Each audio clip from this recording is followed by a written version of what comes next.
We are very lucky as wrestling fans to be enjoying a form of entertainment that is incredibly unique.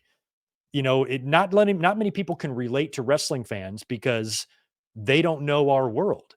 Knowing and being like ingrained in pro wrestling and being such a massive fan of it, I've always thought like it's kind of like knowing a secret that nobody else knows.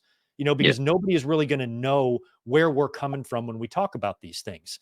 And to me, that's something that should bring us together. The fact that we should all be kind of defending pro wrestling together, watching pro wrestling and appreciating pro wrestling together. So I kind of wish that the wrestling overall community in general understood and appreciated how well we have it right now as wrestling fans. Because when I see a young kid who's 18 years old being negative and silly online, I'm like, you are a child.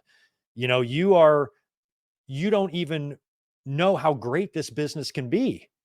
You're robbing yourself of a good time by purposely being negative about something. And I think wrestling fans having two companies again, something we haven't seen in 22 years. It's been a long time since WCW and WWE were jousting on TNT and USA. And even though it's not the exact same as those days, I feel like this is the closest we've ever come to having those days back. And for a while there, a couple years ago, AEW was on fire and WWE. Like in 2022, there it felt like they were both kind of doing good. And even though AEW is kind of in a decline right now, the business overall, the wrestling business overall, is still very healthy.